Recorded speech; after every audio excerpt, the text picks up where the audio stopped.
ইকবাল মাজারের কাছে একটা চৌকিতে বসে পড়ল। সেখানে আরও অনেকেই আছে, তারা গান গাইছে, বাউল গান। কিছুক্ষণ বসে থাকার পর ইকবাল ভাবল জেলে পাড়ার দিকে যাবে, কারণ আগরবাতির কথা মনে পড়াতে জেলে পাড়ার কথাও মনে পড়ে গেল, কারণ এই জেলে পাড়ার সাথে আগরবাতির একটা সংযোগ আছে। ইকবালদের বাড়ির কাছেই জেলে পাড়া। ওরা সারা জীবন মাছ ধরে খায়। খুব ছোটোবেলায় যখন সে প্রাইমারি স্কুলে পড়তো, তখন তার ক্লাসে পড়তো বিন্দু নামের মেয়েটি। বিন্দু খুব ভালো মেয়ে ছিল। ও ছিল অন্য সম্প্রদায়ের, অর্থাৎ হিন্দু ধর্মাবলম্বী। বিন্দু বলেছিল, আমাদের পুজোতে অনেক নাড়ু তৈরি করা হয়েছে, তুমি যদি খেতে চাও আমাদের বাড়ি চলো। ইকবাল নাড়ু খেতে খুব পছন্দ করত। বিন্দুর সাথে সাথে সে গিয়েছিল জেলে পাড়ায়। বিন্দুর মা নারকেলের নাড়ু তৈরি করে রেখেছিল বয়াম ভরে। তখন ইকবালকে সেখান থেকে কিছু নাড়ু খেতে দিয়েছিল। গাছ থেকে পাড়া ডাবের পানিও দিয়েছিল খেতে। এত তৃপ্তি করে নাড়ু খেয়েছিল ইকবাল, সে কথা এখনও মনে আছে। আসলে ছোটোবেলার যে স্মৃতি মনে একবার দাগ কেটে যায়, সেটা সারা জীবন মনে থাকে। আমেরিকাতে মাঝে মাঝে বিন্দুর কথা মনে পড়ত। বিন্দুর সেই সহজ সরল চেহারা, উদাস দুটো চোখ সবসময় যেন ওকে তাড়া করে বেড়াতো।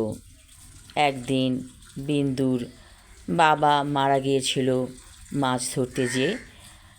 মাঝরাতে সে বেরিয়েছিল মাছ ধরতে, তখন আর বাড়িতে ফিরে আসতে পারেনি। নৌকাতেই তার মৃত্যু হয়েছিল। সবাই বলাবলি করছিল বিন্দুর বাবাকে খারাপ কিছু ধরেছিল এবং মেরে ফেলেছিল। যেই বিলে মাছ ধরতে গিয়েছিল বিন্দুর বাবা, সেই বিলে সবসময় মানুষ মারা যেত কোনো না কোনো কারণে, কিন্তু কী সেই কারণ আজ পর্যন্ত কেউ তা আবিষ্কার করতে পারেনি। আজকে কেন বিন্দুর কথা এত বছর পর মনে পড়ছে তীব্রভাবে? মাজারের খুব কাছেই বিন্দুদের জেলে পাড়া।